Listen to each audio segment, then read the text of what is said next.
안녕하세요. 장켈리입니다. 오늘은 무협영화 한 편을 소개해 드리겠습니다. 60, 70년대에 홍콩 무협영화가 유행했던 시기에 최고의 무협영화 한 편을 꼽으라고 한다면 여러분은 어떤 영화를 꼽으시겠습니까? 저는 주저없이 왕우주연의 외파리 검객을 꼽겠습니다. 외파리 검객은 화려한 검술 액션과 뭉클한 감동을 동시에 만끽할 수 있는 최고의 걸작품입니다.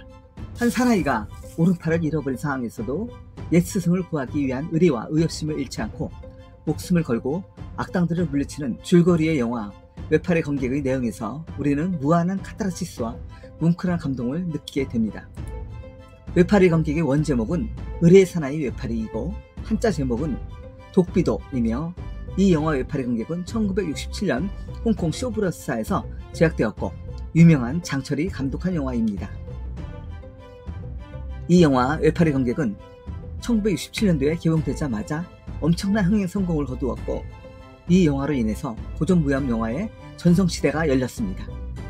그리고 외파리 검객의 주인공 왕우는 이 영화로 인해서 하룻밤 사이에 무명에서 세계적인 톱스타로 우뚝 올라섰습니다.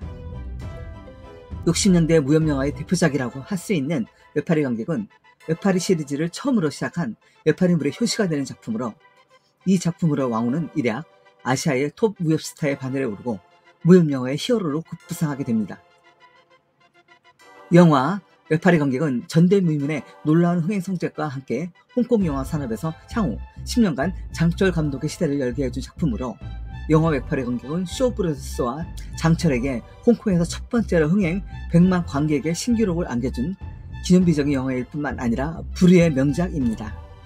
영화 외파리 검객은 왕우라고 하는 걸출한 무협 스타를 배출시킨 작품이라는데 큰 의미가 있습니다. 홍콩 무협 영화의 최고의 전성시대라고 할 수 있는 60, 70년대에 가장 인상적인 무협 액션 배우는 바로 왕우이지요. 이소룡이나 성룡에 매료된 젊은 층들에겐 다소 생소한 인물이라고 느껴질 수도 있겠지만 왕우는 고전 팬들에게는 매우 익숙한 60, 70년대에 홍콩 무협 영화의 흥행을 주도해 나갔던 홍콩 영화계의 살아있는 전설이랍니다.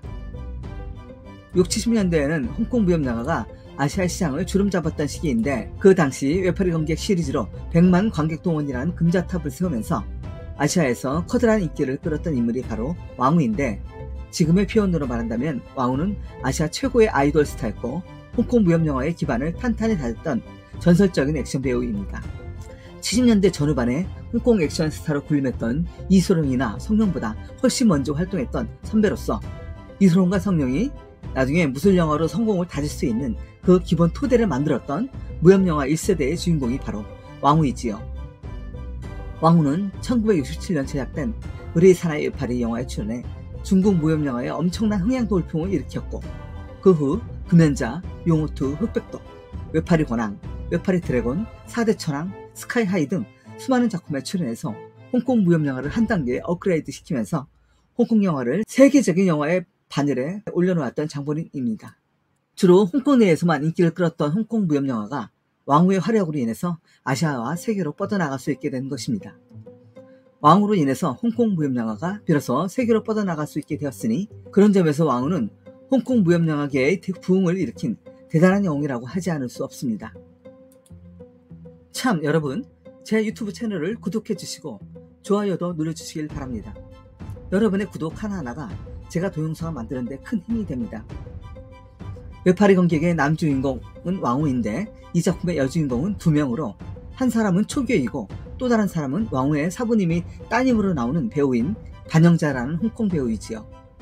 이 여인 반영자는 왕우의 오른팔을 칼로 잘라서 왕우를 외파리로 만든 장본인인데 이 반영자는 대만의 TV 시리즈물 측천무의 여주인공으로 출연했던 그 유명한 분입니다. 15년도에 대만에서 시작되어 우리나라에서도 대단한 인기를 끌었던 사국 무협 드라마인 척천무에서 반영자는 여황제, 무소희로 출연해서 카리스마 넘치는 명연기를 선보이면서 대단한 인기와 명성을 얻었고 깜찍하면서도 위험한 미모를 마음껏 뽐내면서 최고의 연기력을 선보이면서 수많은 남성 시청자들을 매료시켰던 바로 그 미모의 여황제가 바로 외파리 검객의 여주인공 반영자입니다.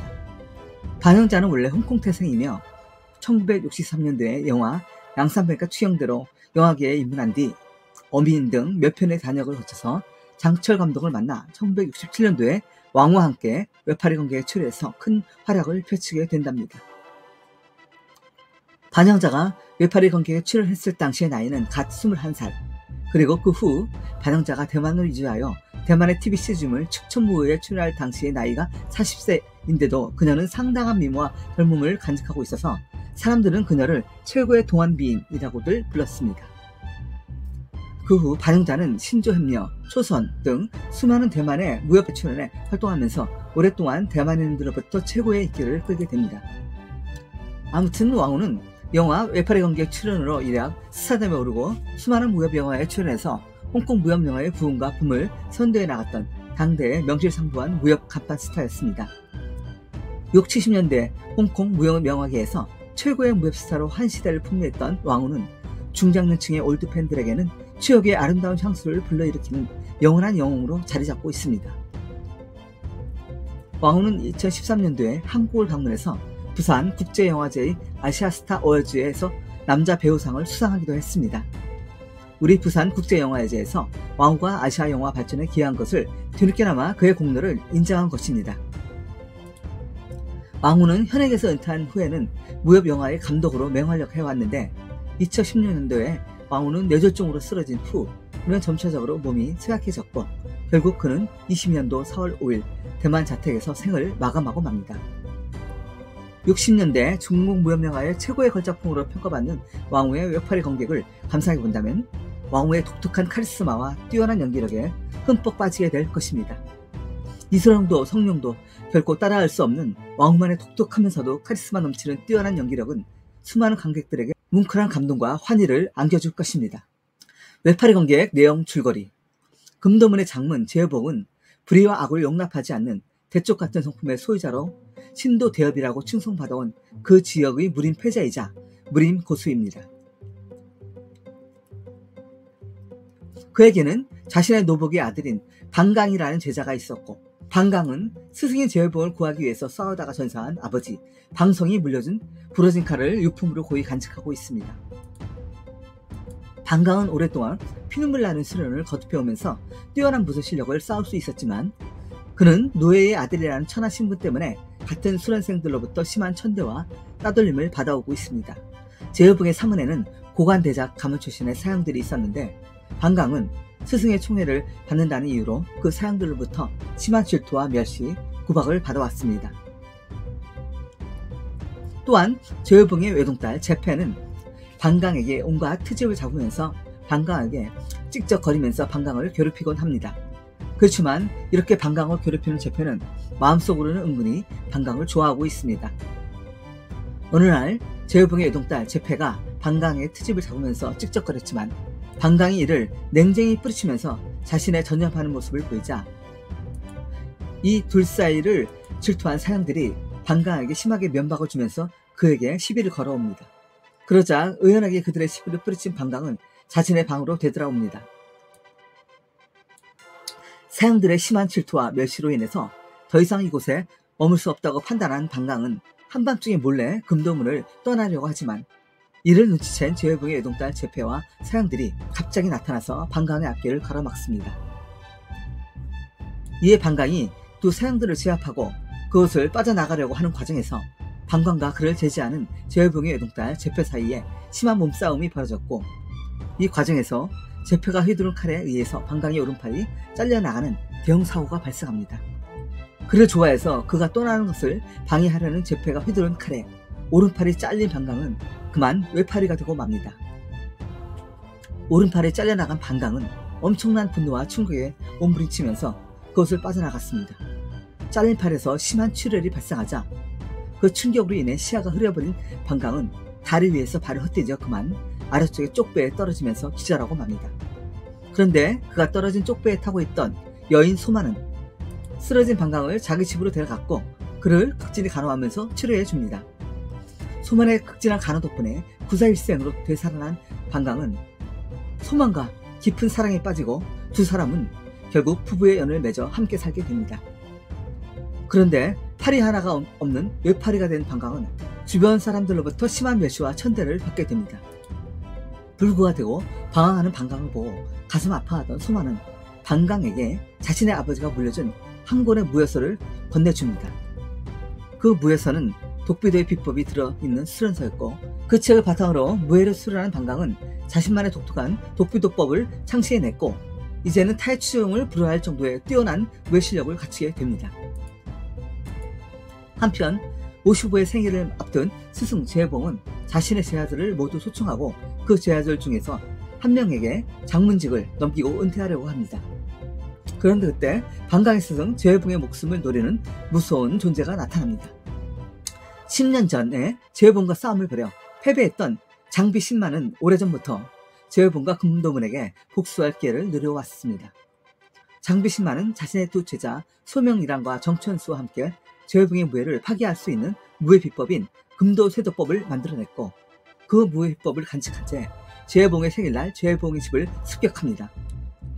외팔이지만 오랜 수련으로 무예 고수로 거듭난 방강은 장비 신바 무리가 스승 제봉을 노린다는 정보를 입수하고 스승 제봉을 구하기 위해서 길을 나섭니다.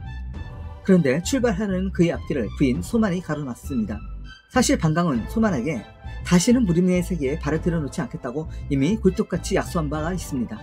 그의 부인 소만은 그 약속을 지키라고 항의하지만 방강은 사부님의 은혜를 저버릴 수 없다고 말하면서 그녀를 뿌리치고 금도문으로 달려갑니다.